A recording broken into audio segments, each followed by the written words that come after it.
ഒരുപാട് പേരുകളുള്ള സംശയങ്ങൾ നിറഞ്ഞ ഒരു മേഖലയാണ് ഈ അസിഡിറ്റി എന്ന് പറയുന്നത്. ചെറുപ്പമുള്ളവരാണെങ്കിലും ശരി, സ്ത്രീ ആണെങ്കിലും ശരി, പുരുഷന്മാരാണെങ്കിലും ശരി, പ്രായം ചെന്നവരാണെങ്കിലും ശരി, പലർക്കും ഉള്ളൊരു ബുദ്ധിമുട്ടാണ് ആസിഡിൻ്റെ പ്രശ്നം. അതേപോലെ തന്നെ ഇടയ്ക്ക് ഇങ്ങനെ ഒരു ബ്ലോട്ടിങ് പോലെ, ഒരു ഏമ്പക്കം പോലെ അങ്ങനെ വരിക. പിന്നെ ടോയ്ലറ്റിൽ ചില സമയങ്ങളിൽ ആളുകൾക്ക് എന്തുണ്ടാവും, നല്ല കോൺസ്റ്റിപ്പേറ്റഡ് ആയിരിക്കും. ചില സമയങ്ങളിൽ നല്ല എന്താവും ഡയറിയ അല്ലെങ്കിൽ നല്ല ലൂസ് മോഷൻ ആകാൻ ചാൻസ് ഉണ്ട്. നമ്മളെ കുടൽ ഭക്ഷണം പോകുന്ന വഴികളുണ്ടല്ലോ, അതിൻ്റെ ഹെൽത്ത് എന്ന് പറഞ്ഞത് വളരെ വളരെ ഇമ്പോർട്ടൻ്റാണ്. അത് അവിടെ എന്തെങ്കിലും ഇഷ്യൂസ് ഉണ്ടെങ്കിൽ, അവിടെ എന്തെങ്കിലും പ്രോബ്ലംസ് ഉണ്ടെങ്കിൽ നമുക്ക് ഒരുപാട് അസുഖങ്ങൾ വരും. ഈവൻ ബാക്ക് പെയിൻ വരും, തലവേദന ഉണ്ടാകും, പനി വരും, ജലദോഷം വരും, അലർജിക് ഇഷ്യൂസ് ഉണ്ടായിരിക്കും, അതുപോലെ സ്കിൻ ഇഷ്യൂസ് ഉണ്ടായിരിക്കും. ഹലോ എവരിവൺ, ഞാൻ doctor Siraj, medical officer QNB hospital, Koduvally. ഇന്ന് നമ്മൾ ഡിസ്കസ് ചെയ്യാൻ പോകുന്ന പ്രധാന വിഷയം അസിഡിറ്റിയാണ്. ഒരുപാട് പേരുകളുള്ള സംശയങ്ങൾ നിറഞ്ഞ ഒരു മേഖലയാണ് ഈ അസിഡിറ്റി എന്ന് പറയുന്നത്. ചെറുപ്പമുള്ളവരാണെങ്കിലും ശരി, സ്ത്രീ ആണെങ്കിലും ശരി, പുരുഷന്മാരാണെങ്കിലും ശരി, പ്രായം ചെന്നവരാണെങ്കിലും ശരി, പലർക്കും ഉള്ളൊരു ബുദ്ധിമുട്ടാണ് ആസിഡിൻ്റെ പ്രശ്നം. തികട്ടി വരിക, പുളിച്ച് തികട്ടി വരിക, അതേപോലെ ചില സമയത്ത് വയറ്റിൽ നല്ലോണം പോവുക, നെഞ്ചരിച്ചിൻ്റെ പ്രശ്നം, നല്ല ഗ്യാസ് വരിക, വയറ് വീർത്ത് വരിക, ഇങ്ങനെ പൊതുവായിട്ടുള്ള ഈ ഒരു പ്രശ്നങ്ങൾ പല ആളുകൾക്കിടയിലുണ്ട്. നമ്മുടെ ഈ ലൈഫ് സ്റ്റൈൽ മാറിയതോട് കൂടി തന്നെ ഈ ഒരു ഇഷ്യൂസ് ഒരുപാട് പേരുകളിൽ ഇന്ന് നേരിടുന്നതാണ്. ഇന്ന് അത് മാത്രമല്ല, നമ്മളിതിൻ്റെ കൂടെ ചേർത്ത് വായിക്കുന്ന ഒരു പ്രശ്നം എന്താണെന്ന് വെച്ചാൽ, ഇന്ന് വരുന്ന ക്ലിനിക്കിൽ വരുന്ന പല കേസുകളിൽ, ഈ അടുത്ത് വന്നൊരു കേസ് വന്നിട്ടുണ്ടായിരുന്നു. അവരോട് ചോദിച്ചോ, നിങ്ങൾക്ക് എന്തെങ്കിലും മെഡിസിൻ നിങ്ങൾ കണ്ടിന്യൂ ആയിട്ട് നിങ്ങൾ കഴിക്കുന്നുണ്ടോ, എന്തെങ്കിലും ബുദ്ധിമുട്ടുണ്ടോ എന്നുള്ളത്. അപ്പോൾ പേഷ്യൻ്റ് പറഞ്ഞത്, അത് ഞങ്ങൾ ഷുഗറിനും പ്രഷറിനൊക്കെ മരുന്ന് കഴിക്കുന്നുണ്ട്, പിന്നെ ഗ്യാസിനും മരുന്ന് കഴിക്കേണ്ടത് പറഞ്ഞു. അപ്പോൾ ഞാൻ ചോദിച്ചു, നിങ്ങൾക്ക് ഗ്യാസിൻ്റെ ഇഷ്യൂസ് എന്തെങ്കിലും ഉണ്ടായിരുന്നോ എന്ന് ചോദിച്ചു. അപ്പോൾ അവർ പറഞ്ഞത്, ഇല്ല, അങ്ങനത്തെ പ്രശ്നങ്ങളൊന്നുമില്ല, ഞങ്ങൾ അവിടെ പോയപ്പോൾ അവർ മെഡിസിൻ തന്നു, അത് ഞങ്ങൾ കഴിക്കുമെന്ന് ചോദിക്കും. അപ്പോൾ എന്നും കഴിക്കലുണ്ടോ? അത് സാറേ, ഞങ്ങൾ എന്നും കഴിക്കലുണ്ട് എന്നാണ് അവർ പറഞ്ഞത്. അപ്പോൾ ഇത് വെറുതെ കിട്ടുമ്പോൾ പോലും പല ആളുകളും ഈ മെഡിസിൻസ് കഴിക്കുക. എന്തെങ്കിലും വയറിന് എന്തെങ്കിലും ഒരു അസ്വസ്ഥത, അത് ഗ്യാസിൻ്റെ പ്രശ്നമാണോ, എന്തെങ്കിലും ഇൻഫെക്ഷൻ വന്നതാണോ, വേറെ എന്തെങ്കിലും ബുദ്ധിമുട്ടുണ്ടോ എന്ന് പോലും നോക്കാണ്ട് സ്വന്തം ഇഷ്ടപ്രകാരം എന്തെങ്കിലും PPI പ്രോട്ടോൺ പമ്പ് ഇൻഹിബിറ്റേഴ്സ് ആയിട്ടുള്ള പാൻഡോപ്പോ, ജലൂസിൽ അങ്ങനെയുള്ള എന്തെങ്കിലും മെഡിസിൻസ് എടുത്ത് കഴിക്കുന്ന ഒരു ശൈലി ഇന്ന് നമ്മുടെ കമ്മ്യൂണിറ്റിയിൽ, നമ്മുടെ സമൂഹത്തിൽ ഒട്ടുമിക്ക ആളുകളിലും ഉള്ളതാണ്. അപ്പം അതുകൊണ്ട് തന്നെ അത് എത്രത്തോളം നല്ലതാണ്, എന്താണ് യഥാർത്ഥത്തിൽ നമുക്ക് പൊതുവായിട്ട് വയറ്റിൻ്റെ ഉള്ളിൽ ആസിഡുമായിട്ട് സംബന്ധിച്ച് ഉണ്ടാകുന്ന ബുദ്ധിമുട്ട്, അതെങ്ങനെ നമുക്ക് തന്നെ ഒരു മെഡിസിൻ്റെ സഹായമില്ലാതെ വീട്ടിൻ്റെ ഉള്ളിൽ തന്നെ നമുക്ക് എങ്ങനെ അത് മാനേജ് ചെയ്യാം തുടങ്ങിയ കാര്യങ്ങളാണ് ഇന്ന് നമ്മളിവിടെ കൂടുതലായിട്ട് പറയാൻ ഉദ്ദേശിക്കുന്നത്. അപ്പോൾ ഈ ആസിഡ്, നമ്മുടെ ഈ ആസിഡിൻ്റെ പ്രാധാന്യം എത്രത്തോളം ഉണ്ടെന്നുള്ള ആദ്യം നമ്മൾ മനസ്സിലാക്കണം. നമ്മുടെ വയറ്റിൻ്റെ ദഹനം നടക്കാൻ, ശരീരത്തിൽ വേണ്ട മെറ്റീരിയൽസ് വേണമെങ്കിൽ, അന്നജം, പ്രോട്ടീൻ, ഇതിൻ്റെയൊക്കെ ദഹനം നടക്കണമെന്നുണ്ടെങ്കിൽ നമുക്ക് കൃത്യമായിട്ടുള്ള ഒരു സംവിധാനം വേണം. അതിൽ ഏറ്റവും ഇമ്പോർട്ടൻ്റ് ആയിട്ടുള്ള ഒരു സംഗതിയാണ് ഈ ആസിഡിൻ്റെ പ്രസൻസ് എന്ന് പറയുന്നത്. നമ്മുടെ വയറ്റിലുള്ള ഈ ആസിഡിൻ്റെ pH വരുന്നത് 1.5 ആണ് ഏകദേശം വരുന്നത്. അതായത് അത്രത്തോളം സ്ട്രോങ് ആസിഡാണ് നമ്മുടെ വയറ്റിലുള്ളത്. അപ്പോൾ അതുകൊണ്ട് തന്നെ ഇതിൻ്റെ ഇമ്പോർട്ടൻസ് അത്രത്തോളം ഉണ്ട്. കാരണം ഞാൻ നേരത്തെ പറഞ്ഞതുപോലെ നമ്മൾ ഈ പ്രോട്ടീൻസ്, നമ്മൾ പച്ചക്കറികൾ കഴിക്കലുണ്ട്, മീൻ കഴിക്കലുണ്ട്, മുട്ട, അതല്ലാത്ത മറ്റു ഫ്രൂട്ട്സുകൾ കഴിക്കലുണ്ട്, അതുപോലെ ബീഫ്, മട്ടൻ, ഇതൊക്കെ നമ്മൾ കഴിക്കുന്നതാണ്. അപ്പോൾ ഇതിൻ്റെയൊക്കെ ഡൈജഷൻ നന്നായിട്ട് നടക്കണം എന്നുണ്ടെങ്കിൽ ഈ ആസിഡിൻ്റെ പ്രസൻസ് ഇമ്പോർട്ടൻ്റ് ആണ്. അതേപോലെ ഒരു പക്ഷേ നമ്മൾ കഴിക്കുന്ന ഭക്ഷണത്തിൽ എന്തെങ്കിലും ബാക്ടീരിയാസോ എന്തെങ്കിലും ഫംഗൽസോ എന്തെങ്കിലുമൊക്കെ പ്രസൻസ് ഉണ്ടെങ്കിൽ മിക്കതും എന്ത് ചെയ്യും, ഈ പറയുന്ന ഈ ആസിഡിൽ വന്നിട്ട് അത് നശിച്ചു പോകും, അത് ചത്തുപോകും. അപ്പോൾ വലിയൊരു ഇൻഫെക്ഷനൊന്നും ഇല്ലാണ്ട് നമ്മുടെ വയറിനെ സംരക്ഷിക്കുന്ന ഒരു സംവിധാനം കൂടെ എന്ത് ചെയ്യുന്നുണ്ട്, അങ്ങനെ ഒരു ഫങ്ഷൻ കൂടെ എന്ത് ചെയ്യുന്നുണ്ട്, ഈ ആസിഡ് ചെയ്യുന്നുണ്ട്. അപ്പോൾ അത്രത്തോളം വളരെ ഇമ്പോർട്ടൻ്റ് ആണ് ആസിഡിൻ്റെ പ്രസൻസ് നമ്മുടെ വയറ്റിൽ എന്നുള്ളത്. അപ്പോൾ ഈ ആസിഡിന് പൊതുവായിട്ടുള്ള 2 ഇഷ്യൂസാണ് ഉണ്ടാവല്. അത് നമ്മൾ പ്രധാനമായിട്ട് ശ്രദ്ധിക്കണം. ഒന്ന് ഹൈപ്പർ അസിഡിറ്റി, രണ്ടാമത് ഹൈപ്പോ അസിഡിറ്റി. സിമ്പിളായിട്ട് പറഞ്ഞാൽ ചില കണ്ടീഷനിൽ എന്ത് ചെയ്യും, ആസിഡിൻ്റെ പ്രസൻസ് കൂടും, അധികമായിട്ട് ആസിഡ് പ്രൊഡ്യൂസ് ചെയ്യുക. രണ്ടാമത് എന്താണ്, ആവശ്യത്തിന് ആസിഡ് ഇല്ലാണ്ടിരിക്കുക. ഈ രണ്ട് ഘട്ടങ്ങളിലും നമുക്ക് വയറിന് അസ്വസ്ഥതകളുണ്ടാവും. അപ്പോൾ ഈ ഹൈപ്പർ അസിഡിറ്റി ഉള്ള കണ്ടീഷനിലാണ് കൂടുതലായിട്ട് ഈ പറഞ്ഞ പോലെ പൊളിച്ചത് കെട്ടുന്ന ഇഷ്യൂസ് ഉണ്ടാവുക. അതേപോലെ ചില സമയത്ത് നമ്മൾ വെള്ളം കുടിക്കുമ്പോഴൊക്കെ എന്ത് ചെയ്യും, ആ ഒരു സെൻസേഷൻ, വെള്ളം ഇങ്ങനെ പോകുന്ന ഒരു ഫീലിംഗ് നമുക്ക് കൃത്യമായിട്ട് മനസ്സിലാക്കാൻ കഴിയും ചില ആളുകൾക്കൊക്കെ. അത് എക്സ്ട്രീം കണ്ടീഷനിലാണ് അങ്ങനെയൊക്കെയുള്ള ബുദ്ധിമുട്ടുണ്ടാവുക. പിന്നെ അതുപോലെ ഇടയ്ക്കിടയ്ക്ക് വായിൽ പുണ്ണ് വരിക. അതേപോലെ ചില സമയങ്ങളിൽ അവരെന്ത് ചെയ്യും, ഭക്ഷണം കഴിച്ചാൽ തന്നെ വയറ്റുന്നു പോവുക. ശരീരത്തിൽ എന്ത് ചെയ്യില്ല, നമ്മൾ കഴിക്കുന്ന ഭക്ഷണം കാണാൻ കഴിയില്ല. ഒരുപാട് ഭക്ഷണം കഴിക്കും, ഇതൊക്കെ എവിടുക്കാ പോകുന്നത് എന്നുള്ളൊരു ചോദ്യം ഉണ്ടാവും. അത് വേറെ ഒന്നും കൊണ്ടല്ല, ഈ നമ്മുടെ സ്റ്റൊമക്കിലുള്ള ആസിഡ് വരും. അധികമായിട്ടുള്ള ആസിഡ് കാരണം പെട്ടെന്ന് ദഹനം നടക്കും. പെട്ടെന്ന് എന്ത് ചെയ്യും, ഈ അതിൻ്റെ കൂടെ തന്നെ പെരിസ്റ്റാൾട്ടിക് മൂവ്മെൻറ്റ്, കുടലിൻ്റെ മൂവ്മെൻറ്റ് പല ആളുകൾക്ക് കൂടാറുണ്ട്. അപ്പോൾ അതുകൊണ്ട് തന്നെ പെട്ടെന്ന് ഒരു അബ്സോർപ്ഷനുള്ള സമയം ഇല്ലാണ്ട് പെട്ടെന്ന് തന്നെ അത് ടോയ്ലറ്റിൽ പോകുന്ന ഒരു സംവിധാനം ചില ആളുകൾക്ക് ഉണ്ടാവാറുണ്ട്. അപ്പോൾ അതുകൊണ്ടാണ് ഇങ്ങനെയുള്ള ഇഷ്യൂസൊക്കെ ഉണ്ടാകുന്നത്. അതാണ് ഹൈപ്പർ അസിഡിറ്റി എന്ന് പറയുന്നത്. ആസിഡിൻ്റെ അളവ് കൂടുന്നത് കൊണ്ടുണ്ടാകുന്ന അസ്വസ്ഥതകൾ, ബുദ്ധിമുട്ടുകൾ, പ്രയാസങ്ങളൊക്കെ. രണ്ടാമത്തേതാണ് ഹൈപ്പോ അസിഡിറ്റി എന്ന് പറയുന്നത്. അതായത് ആസിഡിൻ്റെ അളവ് വേണ്ട വിധേനം ഇല്ലാണ്ട് കുറവ് വരുന്ന ഒരു സാഹചര്യം. ഇതിനൊക്കെ ഉണ്ടാകാൻ ഒരു പ്രധാന കാരണമായിട്ട് പറയുന്ന ഒന്ന് രണ്ട് വിഷയങ്ങളുണ്ട്. ഒന്ന് അത് സ്ട്രെസ്സാണ്. ടെൻഷൻ ഉണ്ടെങ്കിൽ എന്ത് ചെയ്യും, ഈ പറഞ്ഞ പോലെ ആസിഡിൻ്റെ പ്രസൻസ് കൂടും.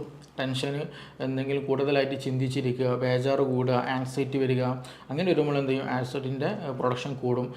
സ്ട്രെസ് ഹോർമോൺ ഉള്ളത് കൊണ്ട്, അതിൻ്റെ പ്രസൻസ് കൊണ്ട് ഈ പറയുന്ന പോലെ ആസിഡിൻ്റെ പ്രൊഡക്ഷൻ കൂടും. രണ്ട്, ഇതേപോലെ എച്ച് പൈലോറിക്കിൻ്റെ പ്രസൻസ് സ്റ്റൊമക്കിലുണ്ടെങ്കിലും അതും ഈ പറഞ്ഞ പോലെ ആസിഡ് കൂടാനും കുറയാനുള്ളൊക്കെ കാരണമാണ്. പക്ഷേ നമ്മളിത് മനസ്സിലാക്കേണ്ടത് എന്താണ്, എൻ്റെ ശരീരത്തിൽ എനിക്കിങ്ങനെ ഒരു ഇഷ്യൂ വന്നാൽ ഇത് ആസിഡ് കൂടിയതാണോ, അതല്ല ഇത് ആസിഡ് കുറഞ്ഞ ഇഷ്യൂ ആണോ എന്നുള്ളെങ്കിലും കുറഞ്ഞതെങ്കിലും നമ്മൾ എന്ത് ചെയ്യണം, മനസ്സിലാക്കണം. അതിന് വേണ്ട കാര്യങ്ങൾ നമുക്ക് വീട്ടിൽ തന്നെ ചെയ്യാൻ കഴിയണം.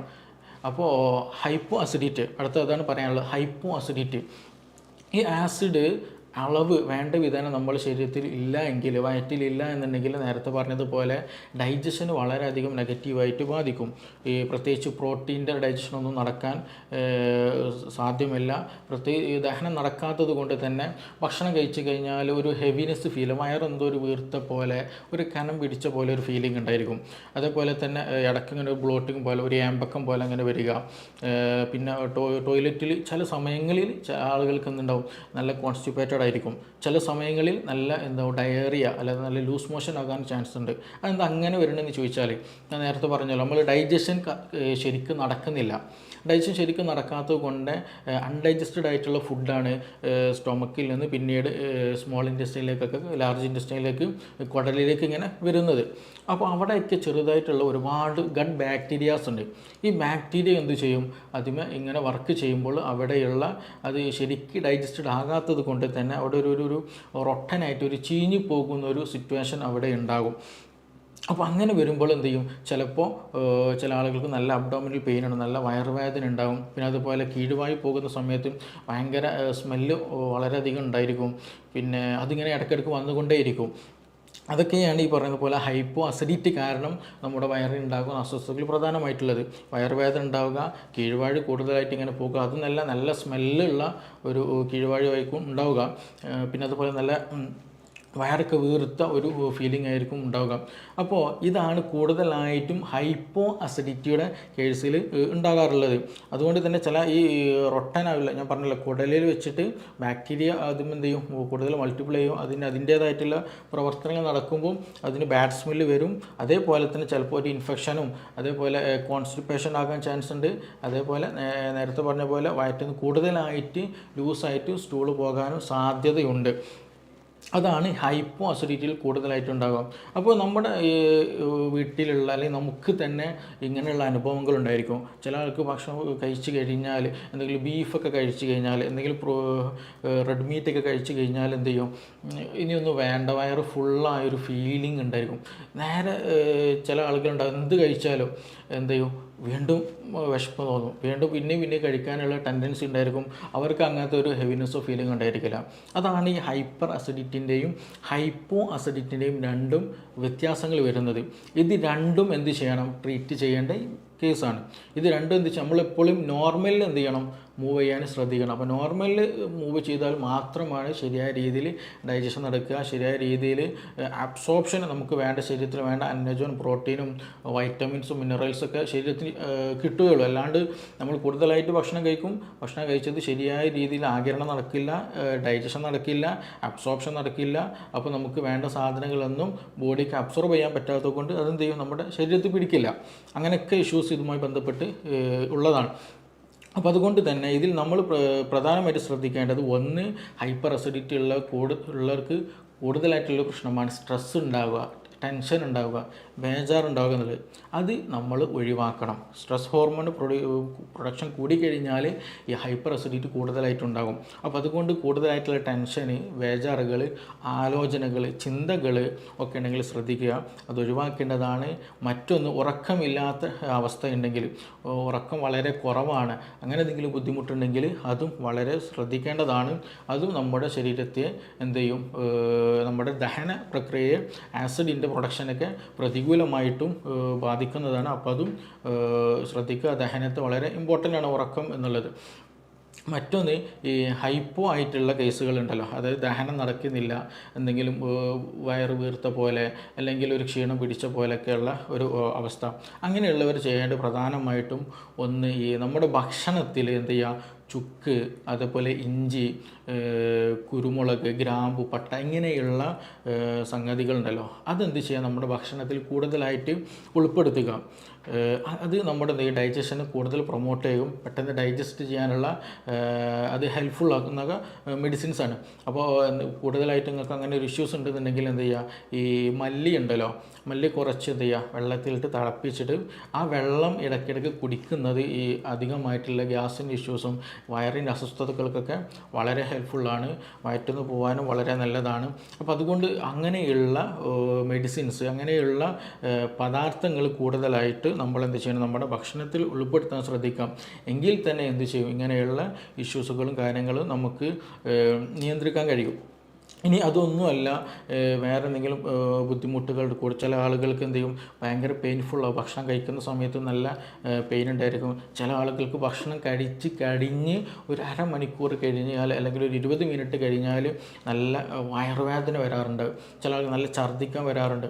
അപ്പോൾ അങ്ങനെയുള്ള കേസുകളിൽ അത് നിർബന്ധമായിട്ടും നമ്മൾ പ്രത്യേകം ഡോക്ടറെ കണ്ടിട്ട് അത് എന്താണ് എന്നുള്ളത് പഠിക്കുക തന്നെ ചെയ്യണം. അത് വേറെ എന്തെങ്കിലും മൈഗ്രെയിൻ്റെ ഇഷ്യൂസ് ഉണ്ടോ, ഇനി അതല്ല വേറെ അൾസറിൻ്റെ പ്രശ്നമുണ്ടോ, IBSൻ്റെ സിംറ്റം ഉണ്ടോ, IBD, ഇങ്ങനെയുള്ള, അതായത് നമ്മുടെ GI ട്രാക്ക്, അത് ഭക്ഷണം പോകുന്ന പാത്വേ ഉണ്ടല്ലോ, ഈ